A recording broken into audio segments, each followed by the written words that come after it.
I pledge allegiance to the flag of the United States of America and to the republic for which it stands, one nation, under God, indivisible, with liberty and justice for all.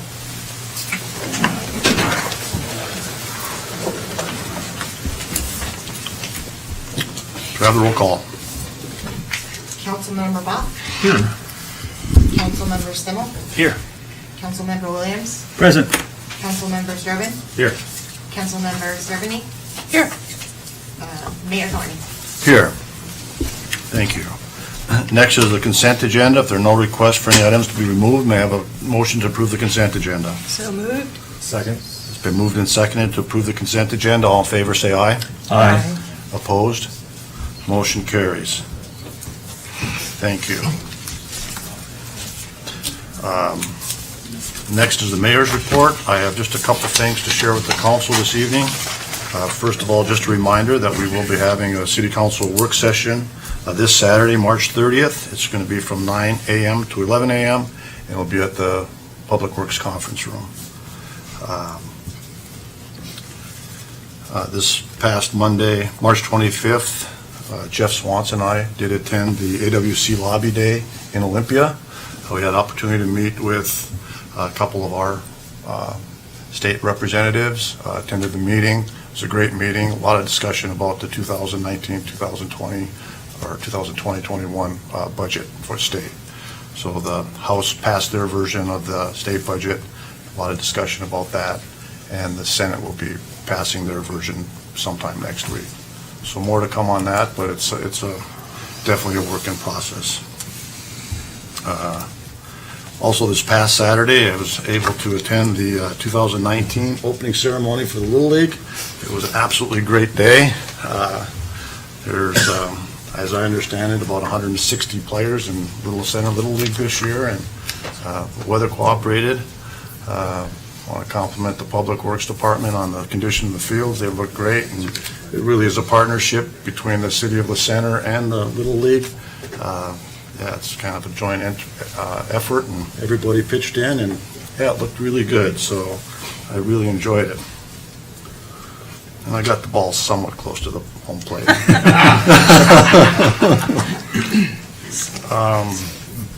Just a reminder that my next town hall meeting will be Wednesday, April 3rd.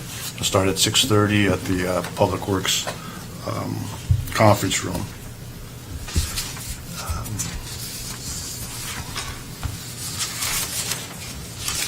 6:30, Mayor? 6:30, yeah. Thank you. So I was busy printing off materials before I came to the meeting this evening, and as luck would have it, I misplaced one of the pages, so I'm going to have to go from memory. But I asked the assistant city clerk to check the calendar when, holidays come up and special events, and I was kind of surprised that March 29th is actually National Vietnam War Veterans Day, and it's a new national holiday. It was actually enacted by President Trump in 2017, so that was a new one to me, and I just wanted to recognize all the Vietnam veterans. And it's going to be it's one of those days where just have a special emphasis on flying the flag and to thank all the Vietnam vets, and I know there's several of them here with us tonight. I feel bad I lost my little note on it, but anyway,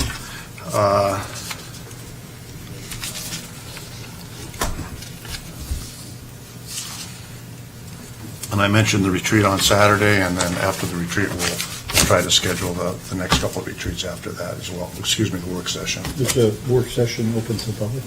Yeah, all work sessions, it's a public meeting, so they're all open to public. I know that was a rhetorical question. Okay. I thought you knew that. So that's all I have this evening. Next is the attorney's report. Mr. Cairns? Try as I might, I was unable to come up with much in the litigation department. The only thing I have tonight is already on the agenda, so if you Okay. have any questions, Any questions for Mr. Cairns? I'll save it for next time. Okay. Thank you. Next are council member comments. Councilmember Boff. Yeah, thank you, Mayor. I too want to echo the mayor's compliments on the condition of the Little League fields. And I want to thank Public Works for that. I wish I could get my front lawn to look like the lawns look over there. They look really good. Second item, this Friday I will be attending a C-Tran board retreat. It's a half-day session, and there's some long-term planning on the agenda for the meeting. And at our next council meeting, I'll report back and let you know what's discussed at that C-Tran retreat. Thank you. Thank you. Councilmember Stimmel. I just want to say thanks for your participation in Saturday, throwing out the first ball. It went great. I was looking through the packet here, and it looks like we're about to tear up that field we just did all that work on in 2019, so maybe 2020 will be even better. Yeah. So that's further. Thank you. Thank you. Councilmember Williams. Thank you, Mayor. I have two things. First one, I attended Yakult Town Council meeting last Monday, the 18th, for some railroad business, but in the process, County Chair, Council Chair Quirling was there, Eileen Quirling, and kind of took a little bit of an open house approach with some of the local citizens, and she said that she'd like to come to city council meetings, so she's up for invitations if you'd like to ever come some evening. Oh, that'd be awesome. Yeah, and she did it kind of an open session, and of course they talked a little bit about issues around Yakult, but the fact was that she was open to talking, I thought was really nice, and she's very, very approachable, very nice lady. Second thing I put up, that's on the agenda, I was approached by a couple of neighbors that live over in the... Excuse me just a second. Matt, could you please dim one light for us? Or Dustin? There you go. Thank you.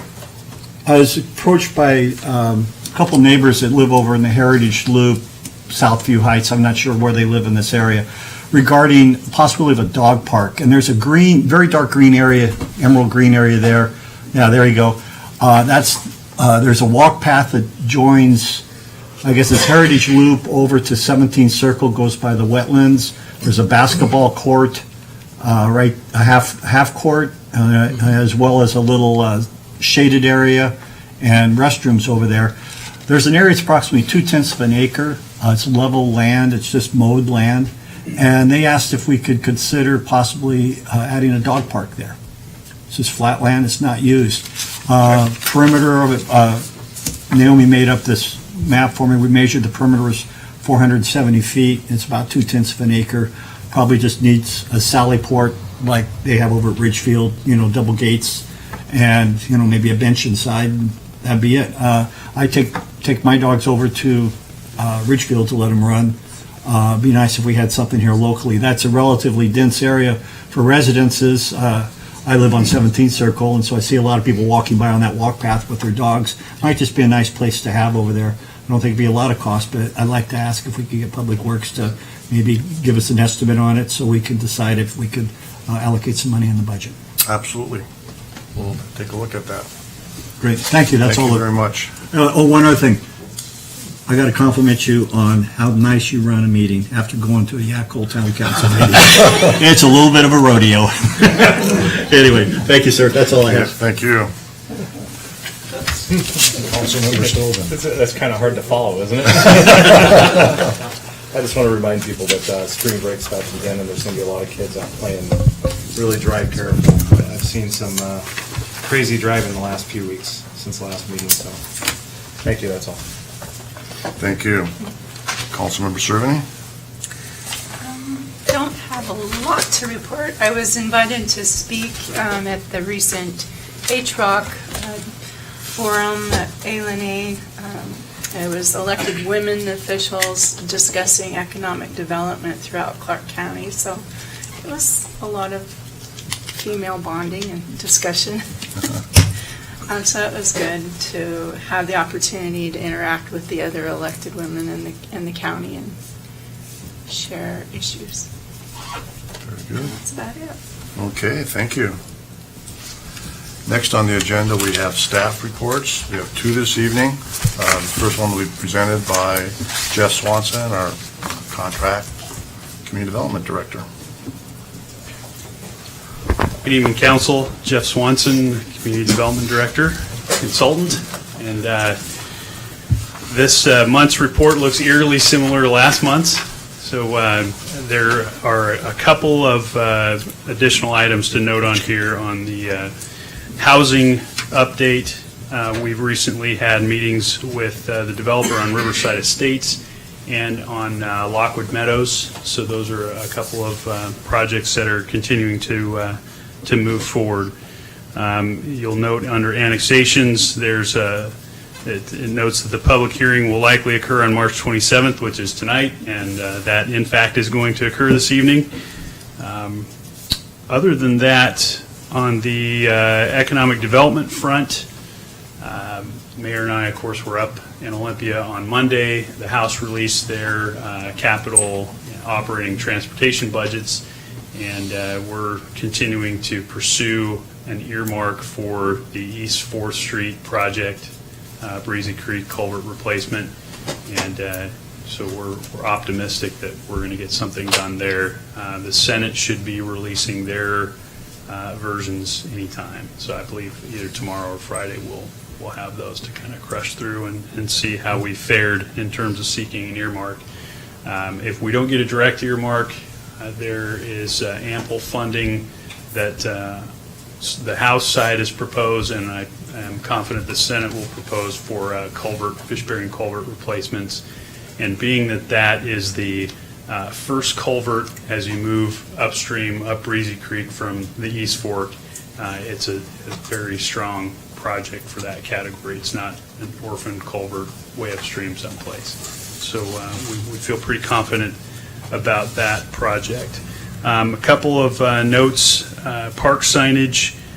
These are from our city engineer. Community Development Department is working on park signs along with the police department, and Mr. Kearns is writing an ordinance amending Title 12 of the municipal code to prohibit smoking, vaping, and the use of smokeless tobacco in all city parks. And the goal would be to develop one sign that'll prohibit those activities per an amended Title 12 ordinance, and the ordinance to keep pets under control.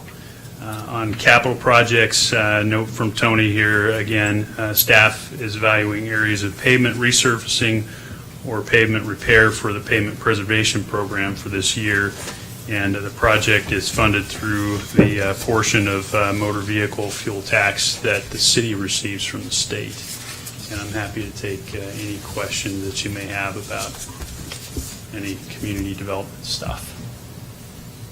Well, you, on park signage, I don't know if this is related, maybe this is a question for the chief. The left turn barriers to school were taken down. Was that on purpose or accidental? Take it down twice. It was an intentional hit on our cones. Oh, it was. Are they going back up? They're back up again. Oh, okay, I haven't been over there in a couple of days. Okay. I didn't know if it was under your park signage or yours, and you weren't up there, so, thank you. They're there. Yeah, they're not. Okay. Very good. Thank you. Thank you, Mayor. All right. Council. Any other questions for Jeff? Okay. Thank I just want to mention again what a pleasure it is to go up to Olympia with Jeff. Jeff has spent a lot of time in the past in Olympia. He really knows his way around. He's very well received by not just legislators of the 18th, but legislators for all of Southwest Washington and even beyond. And it's incredible how much we can get done in a short period of time because he's got so many connections and so well received. So we're truly lucky to have his services right now. So thank you for that. Next, we have the finance report. Finance Manager Dustin Bailey will be presenting this evening. I'm not as tall as Jeff, so. Thank you, Mayor, Council. First off, I want to apologize for this report getting into your packet somewhat late, but just being completely transparent in the process of putting this together, myself and Laura Martin, one of the accountants in the office, we discovered quite a few issues in our accounting system and the numbers, so it took us a long time to balance and reconcile and figure out actually what was going on for some of the elements in this report. One of the good things is just to provide you an update on the Springbrook Employee Self-Service, which is the electronic timesheet system. We're still on track. Staff training being conducted this week, and next week we start implementation on that system. The annual State Auditor's Office reporting, finance staff is still working with Teresa D. Johnson, CPA staff, preparation of the 2018 financials for submission to the State Auditor. And we're also revising the 2017. I reported last time some issues that we had in that submission. But the main items being reviewed and corrected for 17 and 18 are special revenue debt, capital facilities plan, the capital improvement plan, specifically relating to REIT 1 and REIT 2 revenue, and motor vehicle fuel tax. The City of Leseberg Municipal Code allows for both REIT 1 and 2, which is collected by Clark County and remitted back to the city. RCW and BARS outline specific instructions for the recording and use of REIT funds. RCW 82 allows REIT 1 and the first 0.25% of revenue to be spent on any capital purpose identified in the CIP, and local capital improvements, including those listed in RCW 35. There's a lot of laws in here, but if you want more detail, you can talk to me afterwards, and I'll explain to you in more detail. RCW 82 allows for the REIT 2 and the second 0.25% of revenues generated from the tax imposed to be used solely for financing capital projects specified in the CFP element of comprehensive plan. So to take that and explain it a little bit more, the next paragraph, we discovered that REIT 1 and REIT 2 revenue have been recorded in one account for 17 and 18 rather than the two as required. The commingling of REIT and other revenues in the capital projects fund is problematic because some funds are restricted, some aren't. So it's really hard for us to reconcile which was spent on what and if we actually follow the rules on them. So we're working through and finding some resolution, and we're not going to get fined or anything like that, but it's definitely a problem that we're working on fixing. The biggest part of that problem is we overstated in 2017 $172,000 in REIT balances in the financial statement submission. So fortunately, the state auditor is letting us revise the submissions and fix them. We're not in an audit season, so we're going to be able to correct everything before we actually get audited. And the state auditor's office staff actually expressed their appreciation that we're facing that issue head on and fixing it before they find it. The second issue is with the 2017 motor vehicle fuel tax. And essentially what was happening with that is those revenues were being recorded in the general fund, not really being tracked. That's another restricted revenue, and going forward, we'll be creating a revenue fund called the City Street Fund, where we can deposit that motor vehicle fuel tax and make sure it's being used for the correct purposes. Moving on, the Public Records Act, PRA, requires that all public records maintained by state and local agencies be made available to members of the public. And we found in the last couple of months that a lot of public in this area and outside of this area know about this law, and they like to find information about the city. So we've had a lot of records requests. There's a narrow statutory exemption, so most of the records we have to release. In the beginning of February, we had one really large request from one member of the public.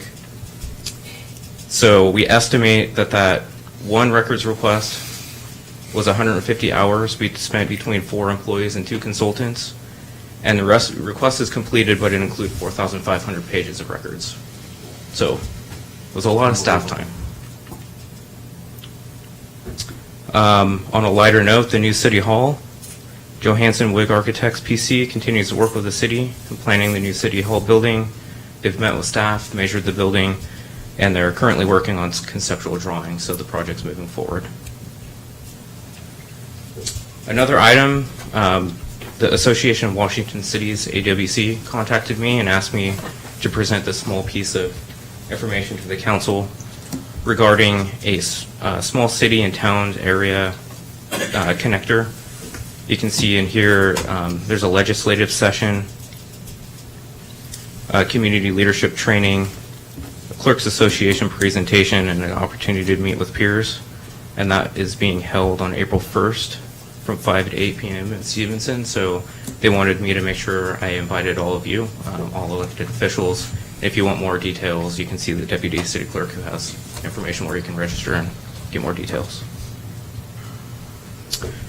Moving on to the actual to budget 2018 preliminary fund balances, and this is what I mentioned delayed the staff report substantially, and that was because we've found quite a few issues in our general ledger accounting from the past couple of years that needs correcting. So general fund revenues, property tax revenue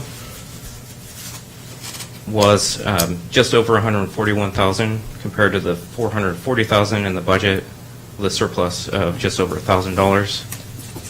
Sales and use tax was also higher than budget by $44,000. Creating criminal justice revenue was also came in higher than budget with a surplus of $6,803. The utility excise tax is a little bit deceiving. You can see it came in substantially higher than budget. I've talked about this before with the council. We actually remitted quite a bit of that back. Just so you know, if you see the financial statements, you'll see that it's a really large above budget revenue. Next year, you'll see that revenue going away quite a bit. So, but the good thing is that money was returned to the taxpayers. So that's a success.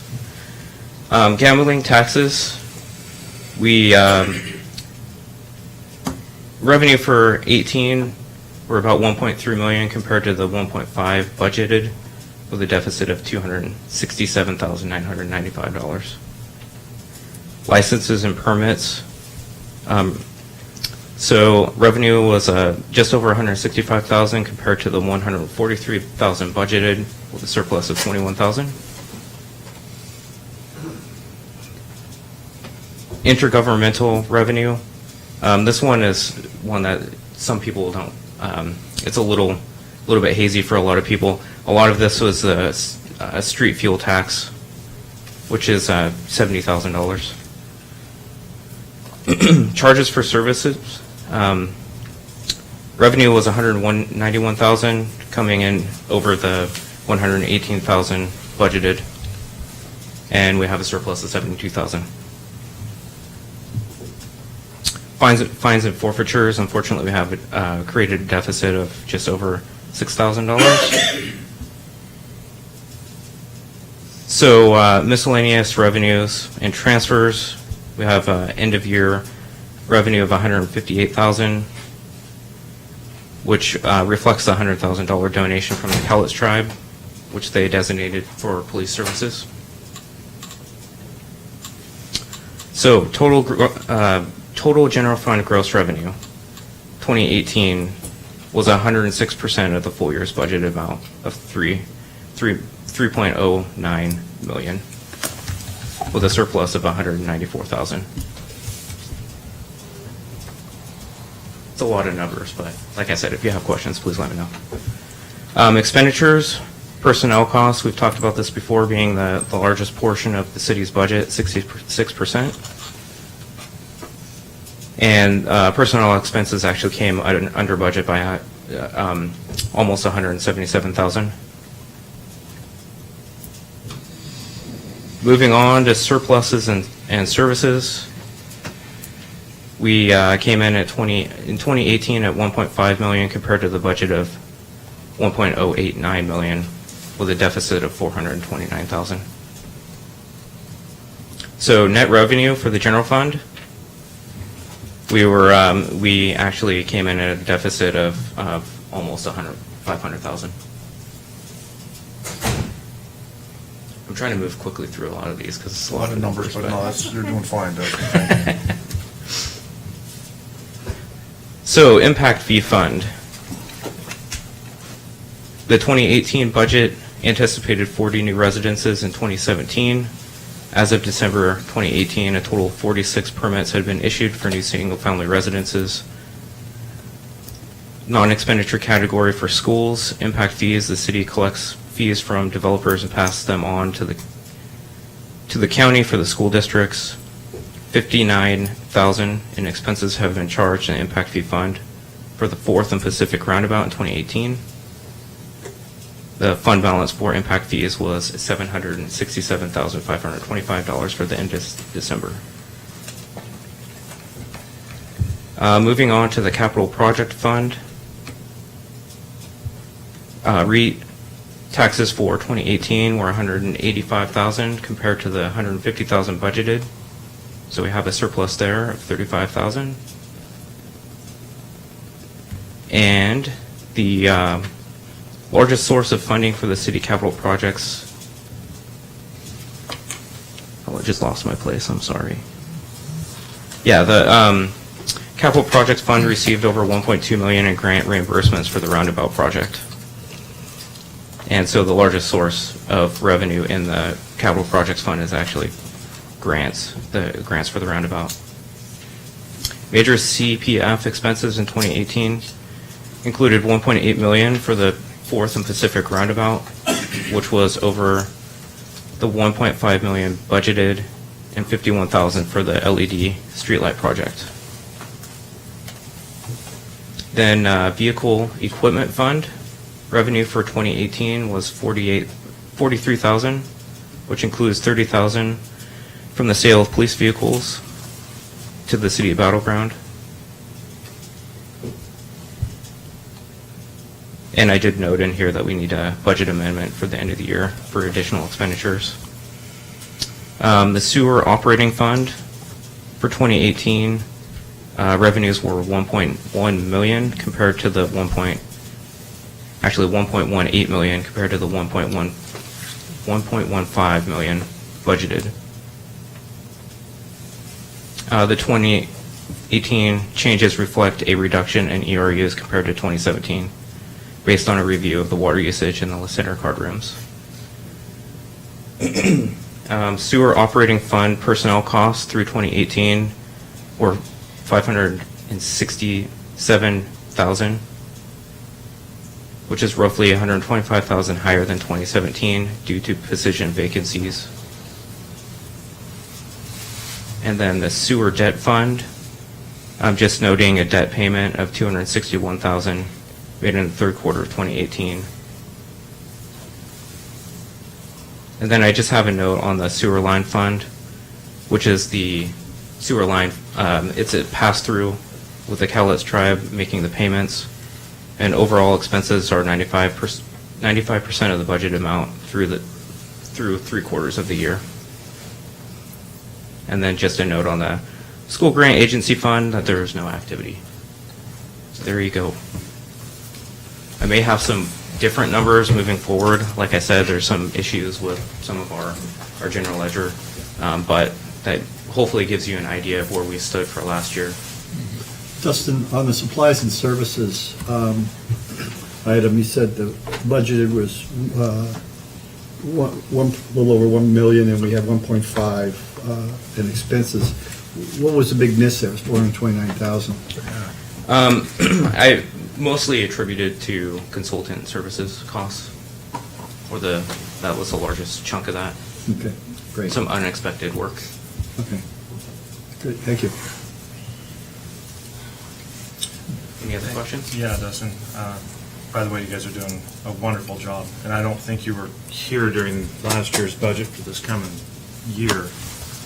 But just looking up the numbers when you were saying that the general fund, if you can go back up to the general fund revenue, the deficit part at the end of it.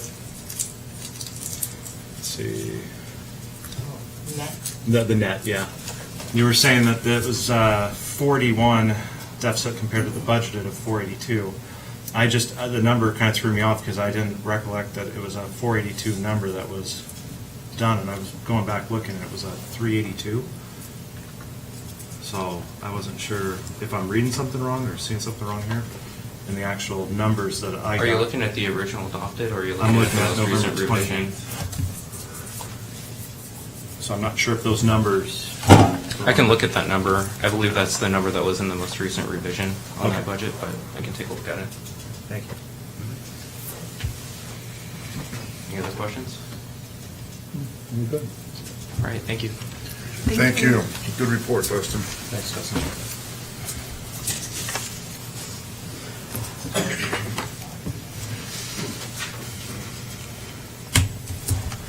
Next on the agenda is citizens' public comment. If anyone would like to address the council, please step up to the microphone, and if you'd give us your name and address, and limit your comments to 3 minutes. I do have one request here tonight from Kris Leseberg. Kris, if you'd like to come up.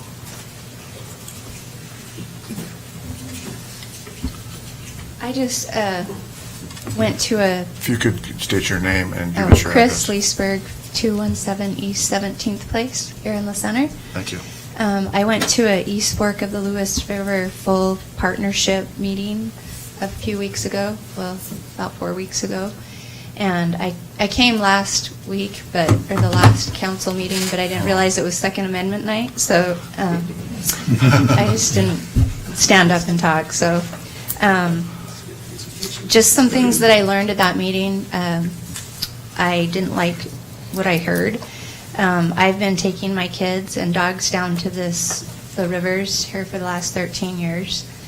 And for the last 13 years, supposedly there's been a high level of fecal coliform bacteria that, according to some of their numbers on their charts, if I'm reading it correctly, is higher than it should be, according to the EPA, and they're leveled to where the public should be notified. So I'm just wondering why there hasn't been any notification to the public about that. I don't know. It seems kind of strange to me that their first report about this was in 2005, and they just had a meeting about it 13 years later. I don't know what's been going on from then till now, but so I'm just wondering who is responsible for letting the public know about that, Yeah. and who I should talk to. I mean, I have, if I don't get answers, I'll just figure it out myself, but, Yeah, so that's actually, I understand that's a county program. What I will do, Kris, is give your name to our Public Works Manager, Matt Jenkins, Okay. and he'll reach out to you, and I think he'll be able to answer some of your questions, and if he can't, I'm sure he'll be able to guide you to the proper authority. okay. Okay? Yeah, one of the main things, during the break, I actually asked an ecologist that stood up there and asked him directly if I should let my kids swim there, and he said flat out, knowing what I know, I wouldn't. So that made me not feel very warm and fuzzy about going down there. And, I walk down there pretty much every day, and I've noticed things over the years, too, that there's less frogs, less turtles, less newts. I just wonder if it has something to do with that. So, also, the school takes classes of kids down to Breezy, which has the highest amount of bacteria, and they're doing class experiments and stuff there. So, I don't know. Seems like something people should know about. I will be telling everyone I know, because I know kids swim there, and that it's coming up, and the dry season is the highest level also. So, and all the information is online. So, Very good. anyway, that's all I had to say. Thank you for bringing that to our attention, and Mr. Jenkins will be getting in touch with you. Okay? Thank you.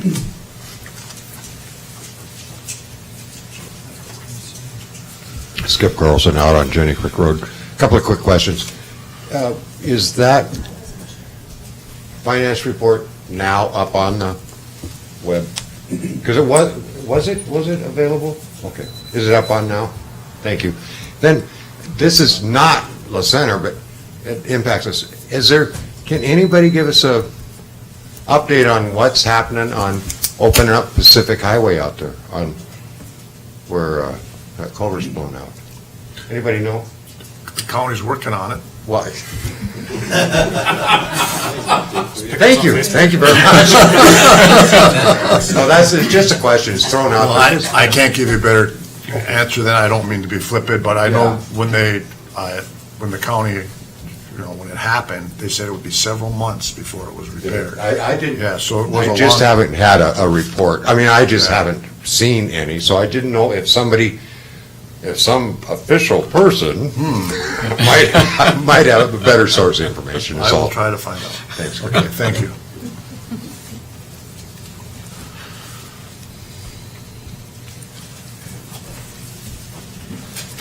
Good evening, Dennis Hill, 1316 West Alder Place. I just want to compliment Dustin and Jeff this evening. Been here for a number of years and seen reports and presentations made on finance and business or development, and very impressive. I applaud both of you, your hard work, and we're seeing real numbers. That's really good. It's nice to see the details, even though there's a lot of numbers and the fact that it's available for us to get more detail as we need to. But just for me as a resident here, I'm thankful that we have these two young men on our team here in Le Center. Welcome. Thank you. Thank you.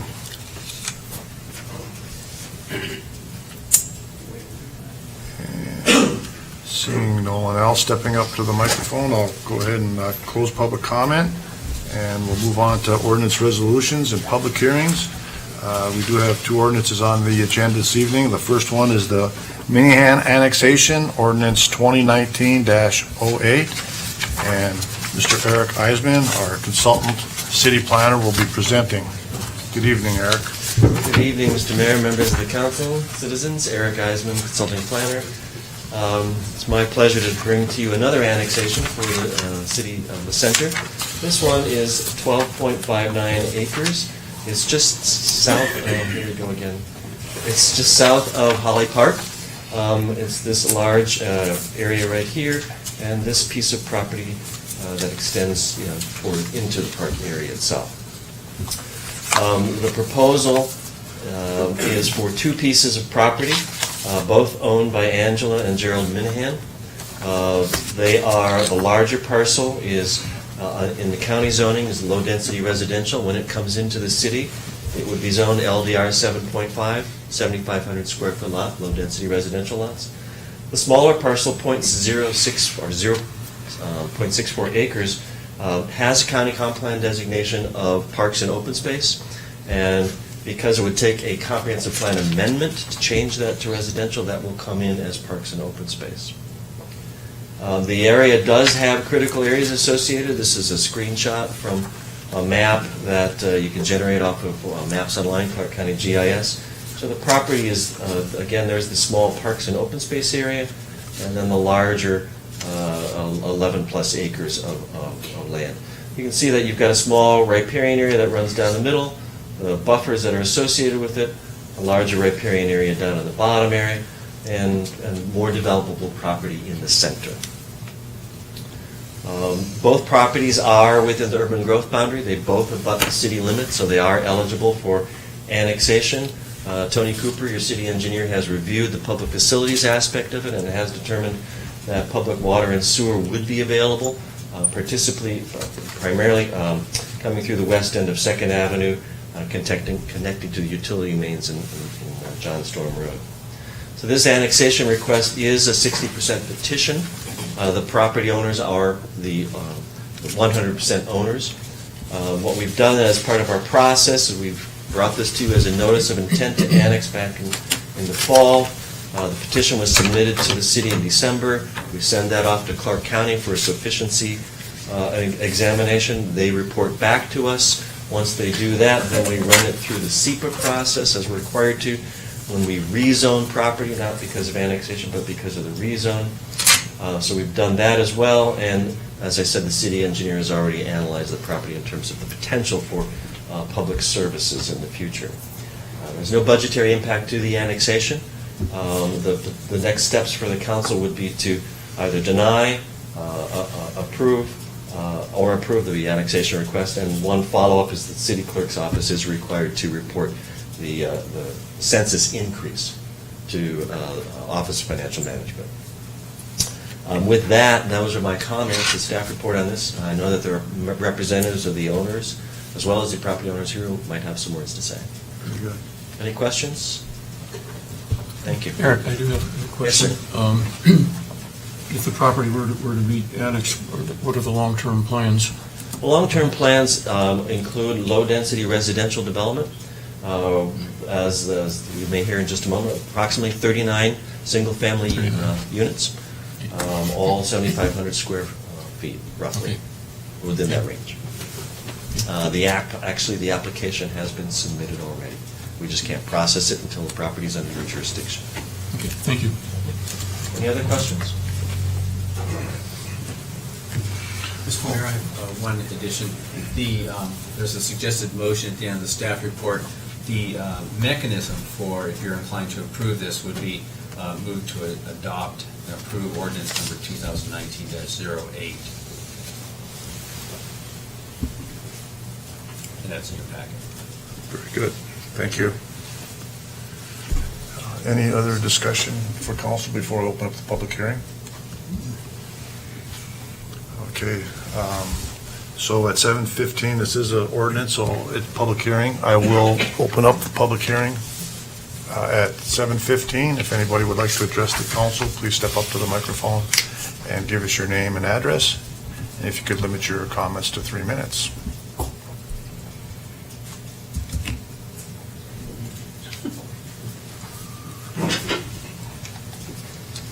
Good evening, Mayor, Council. Seth Pauling with AKS Engineering, here on behalf of the applicant. Address is 9600 Northeast 126th Avenue, Suite 2520, Vancouver, Washington. As Eric spoke, we have submitted a land use application which would follow the annexation for a residential subdivision.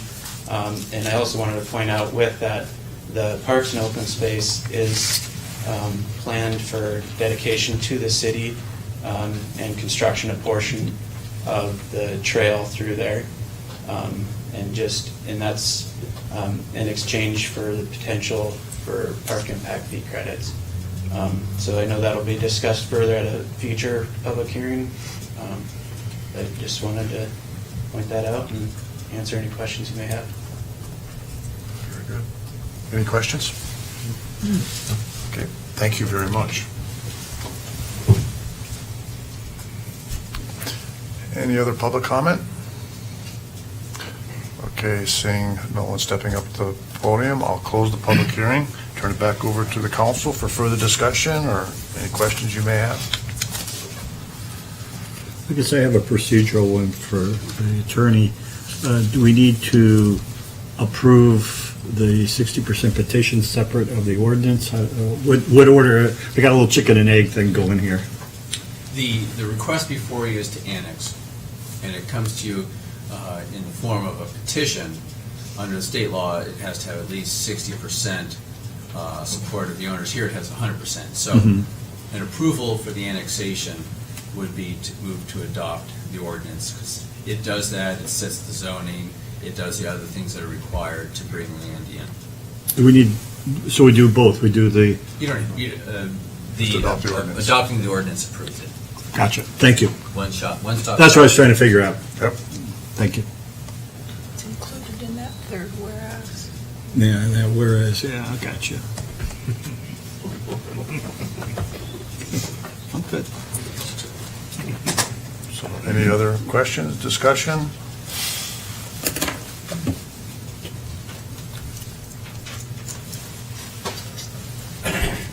Just trying to get Mayor, the... submit a motion to approve ordinance 2018-022. Do I have to read the whole thing? Cover to cover.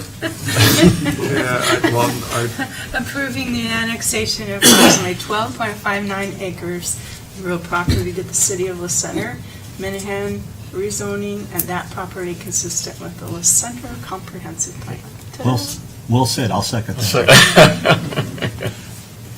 It's been moved and seconded to approve ordinance number 2019-08, and the ordinance approving the annexation of approximately 12.59 acres of real property to the city of LaCenter, Minahan, and rezoning the property consistent with the LaCenter Comprehensive Plan. This is an ordinance, so if I could get a roll call vote. Councilmember Boff? Yes. Councilmember Stimmel? Yes. Councilmember Williams? Yes. Councilmember Strobehn, Yes. Councilmember Cerveny, Yes.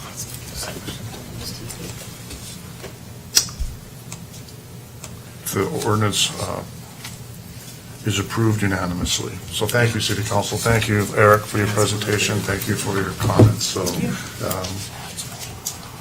that's great. We'll move on.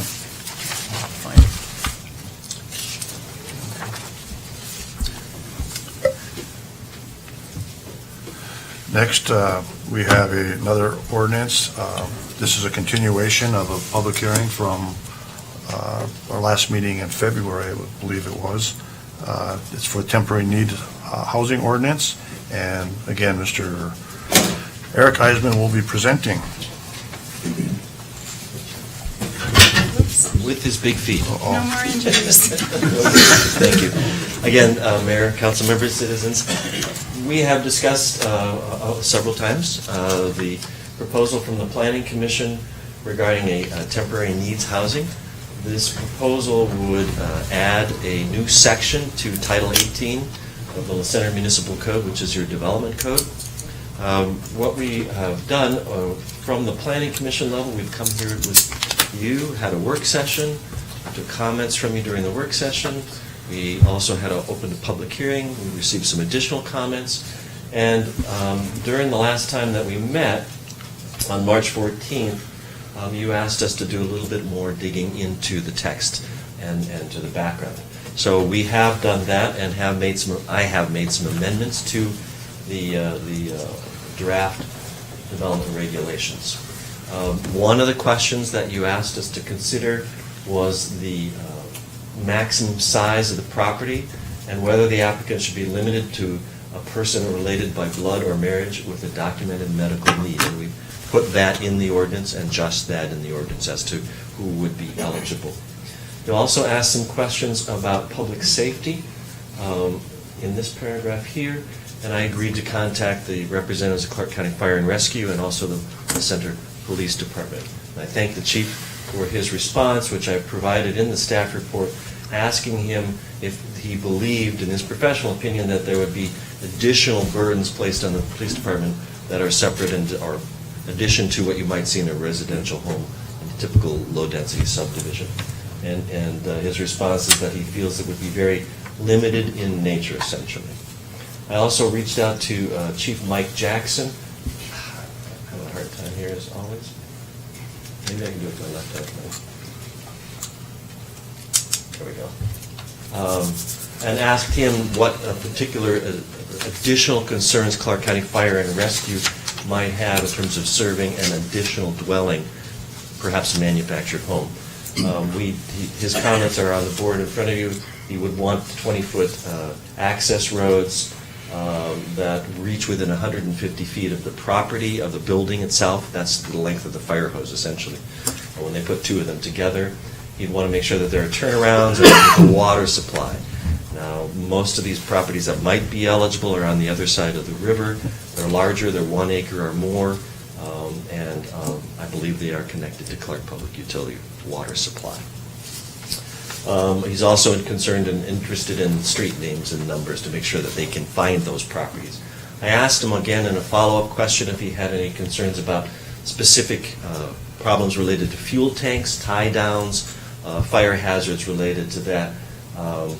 And his response is on the board that he would require tie-downs, impact protection areas, and it depends on the location. So it's something that they would look at during the placement permit of the manufactured home when that comes before the Public Works Department, or if they're coming in for a stick-built type of a project.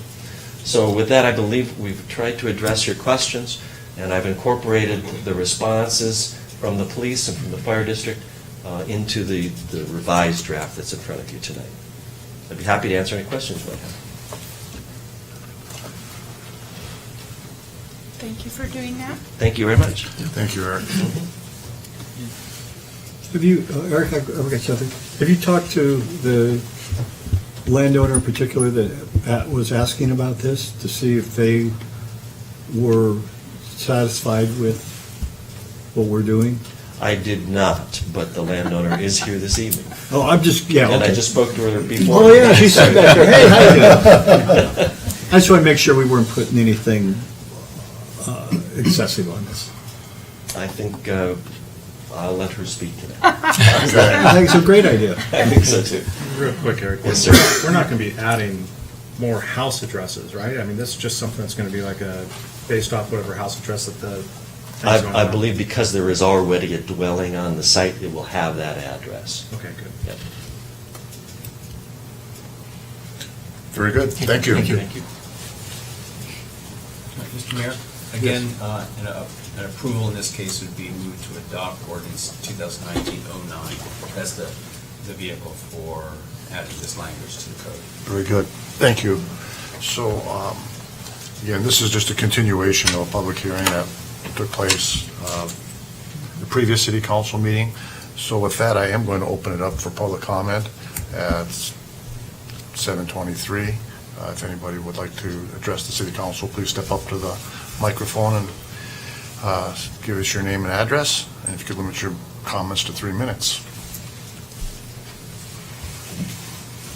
Kathy Reed, 313, I don't even remember my own address. 31304 Northwest 18th Avenue, Ridgefield. We have been annexed by the center. I do have a question about the application process, which seemed intense. Is the exception itself, does that give a little bit of leeway for setbacks and all of those things? Isn't that what an exception is about? Mr. Eisman? So the way that the code is drafted, the setbacks that are in the zone, LDR 7.5, would apply. However, the code already has built into it a process for asking for an exception to some of those setbacks, and we can grant up to a 20% reduction in the setbacks based upon the specific needs of the property. Otherwise, the typical setbacks would have to apply. Okay, thank you. Thank you. One more question for you, Eric. How closely does this follow other cities? How closely does it follow other cities? Counties are the primary vehicle for this kind of an ordinance because county lots are larger than city lots. However, when I did the research and prepared the first drafts for the Planning Commission, I had looked at other cities. I looked at Yakima in particular, and I also looked at Eugene. And so the first draft of the staff report that I prepared for the Planning Commission itemized what I believed all of the jurisdictions had in common in terms of what they were looking for. So I would guess the short answer is it follows it in substance to what other cities are doing. Okay. Thank you.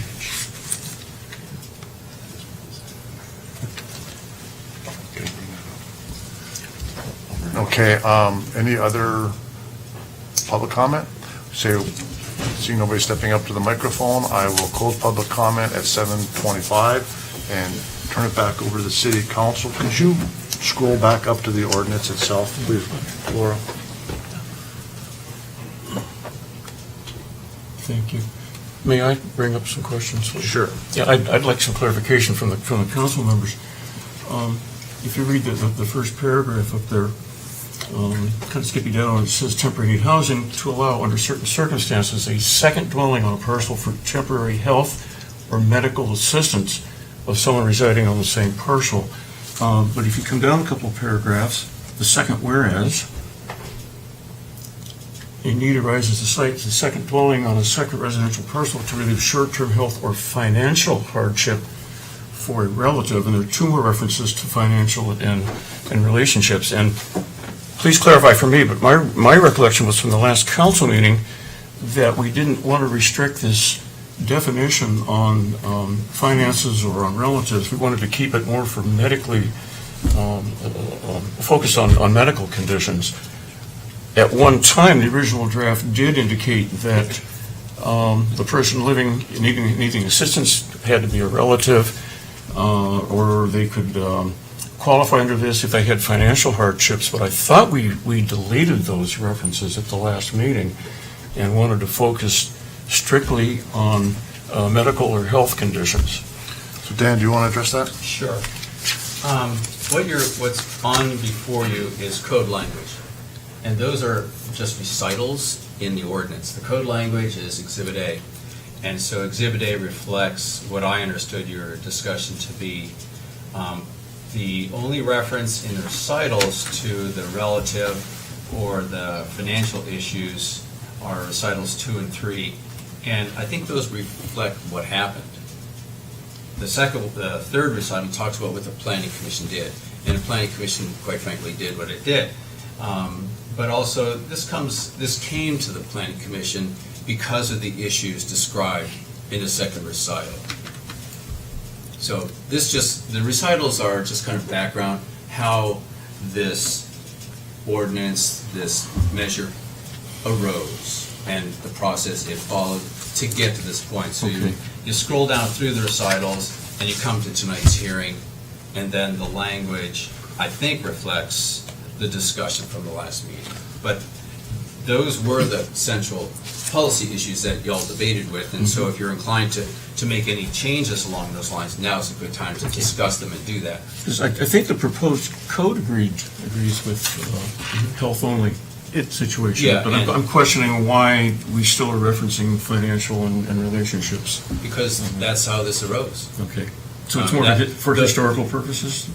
Well, yeah, that's what the recitals are. Okay. They provide the background for how this measure came before you, and quite frankly, they were part of the Planning Commission's recommendation, and they were part of the original genesis for this coming to the Planning Commission, and they were the bulk of what the council discussed as the important policy issues. So they're still before you, and if you wanted to change those any further or revise this, even in subtle ways, now is the time to discuss that, and so it's all fair game. Okay. I'm not proposing any changes as much as understanding why references. That's were the made. purpose of recitals, is they kind of, when you talk about legislative history, the recitals are supposed to do that. And so if you look at the recitals in the Minihan annexation ordinance, it describes the process by which that whole thing arose, so that years from now, city councilors can say, how did this happen? What were people thinking? And it does provide the history, so they can go back and find the minutes for the Planning Commission and get the discussion, get the draft, and figure that out. Okay. Thank you. I'm still learning. Yep. I appreciate the A lot of things, description. Thank you. different things go into recitals, but that's my philosophy on recitals. Financial hardship's not enough to get secondary housing, is it? It's not in the ordinance. You look to the, It says second dwelling on a parcel for any purpose other than temporary health or medical need in Exhibit A1, last sentence. you're reading from the purpose statement? Exhibit A Mhm. on, actually, this is on that same document, Yeah. 2019-9. So if someone does have a financial hardship, they wouldn't qualify? No. I think they often go hand in hand, but this is, the question about how do other cities deal with it. In my experience, this is a county creature, and they're usually called health hardship dwellings. So I was a little taken aback when I first saw this. What's this temporary need housing? What does that mean? Health hardship, that's what we're talking about. And I always thought that was more appropriate describer of what this is. Very good. Any other questions or comments, discussion by the council?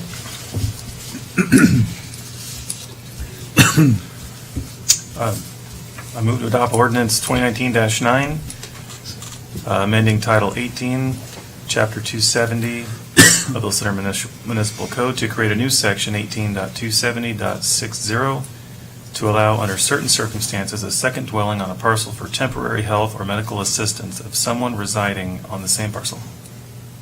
Second. I'll second. It's been moved and seconded to adopt ordinance number 2019-09. This is an ordinance, so if I could get a roll call. Councilmember Boff? Yes. Councilmember Stimmel? Yes. Councilmember Williams? Yes. Councilmember Strobehn? Yes. Councilmember Cerveny? Yes.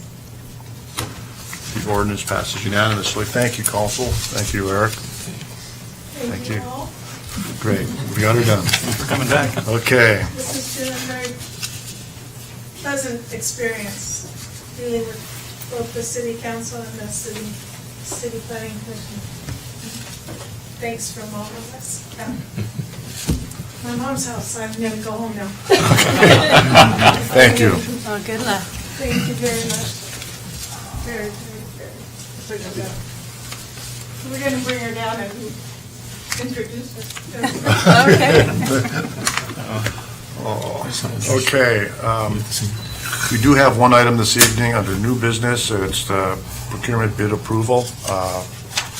And Mr. Matt Jenkins will be presenting to council.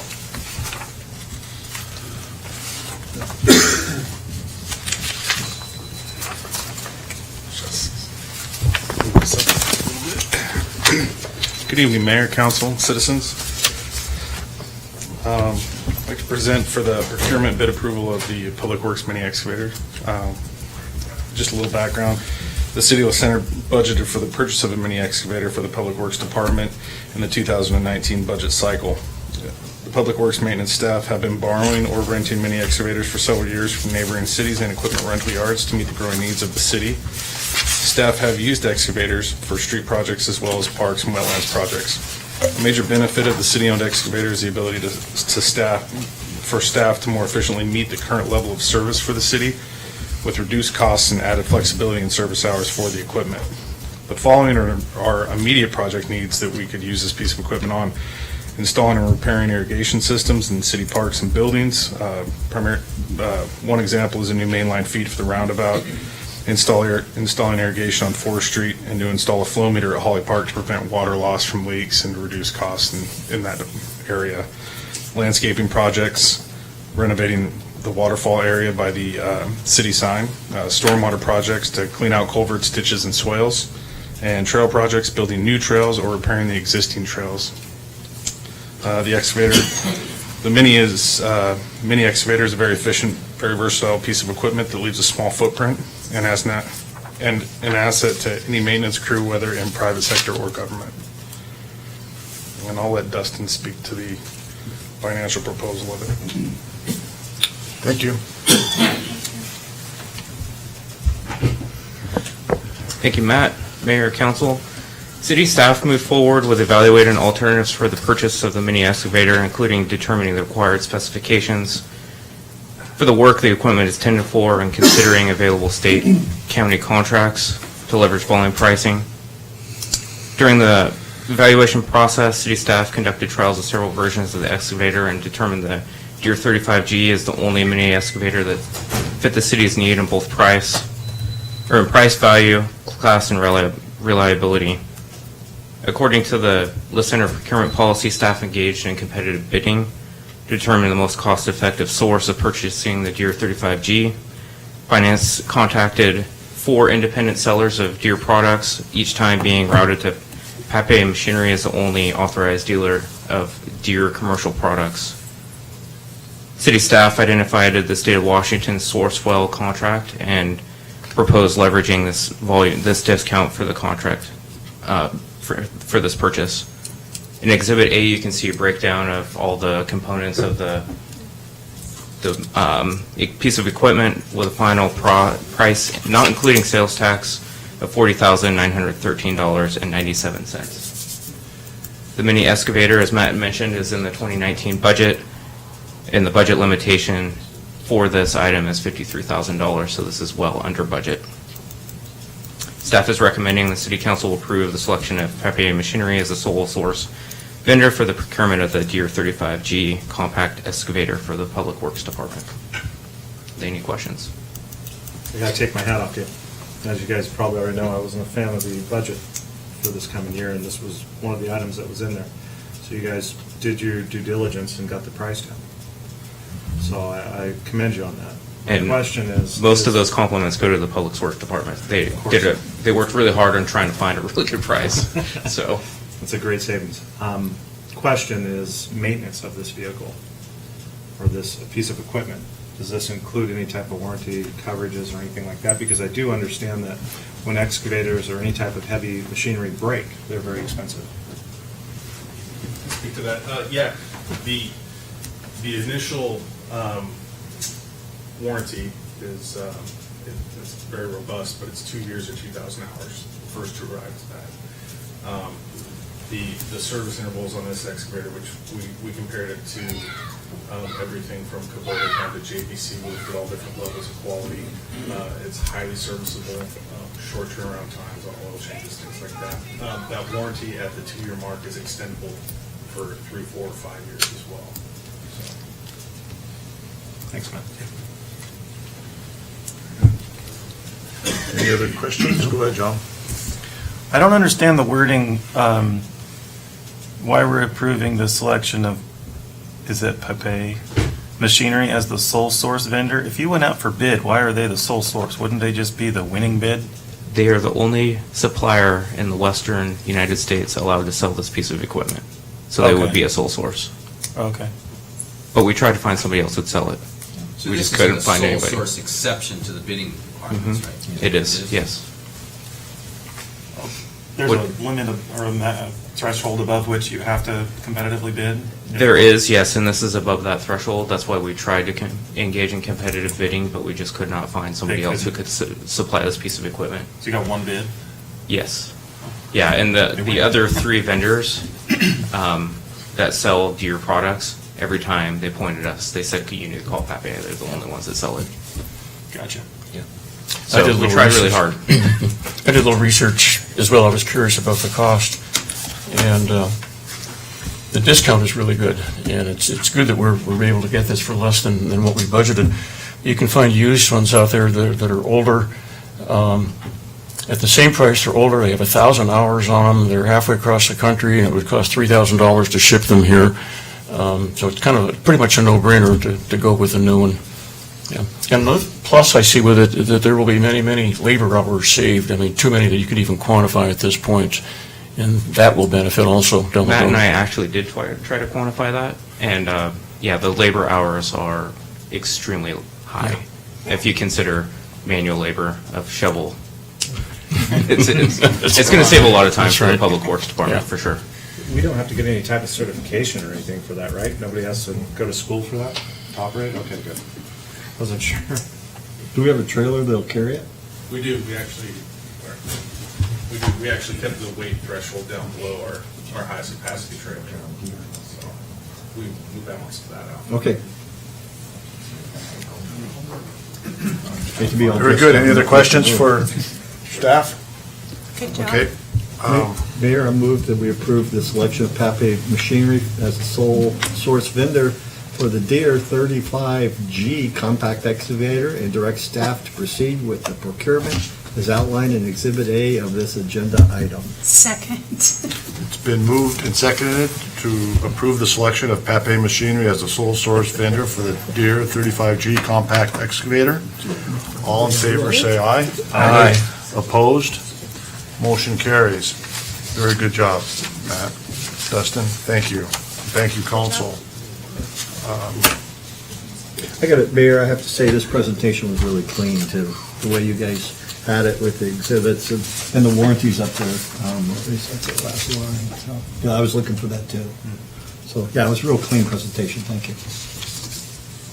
Knowing how many times the manager of TDS Telecom for years, the sharing of equipment that we had when we were able to share it with the city, there were a lot of hours that the heavy equipment was needed, and that, so this will be both labor able to better schedule and better use of time. So, good job. Very good. Well, that is all that we have on the agenda for this evening, so if I could get a motion to adjourn. So moved. Second. Been moved second to adjourn. All in favor, say aye. Aye. Opposed? Motion carries. Thank you. Thank you for attending, everyone.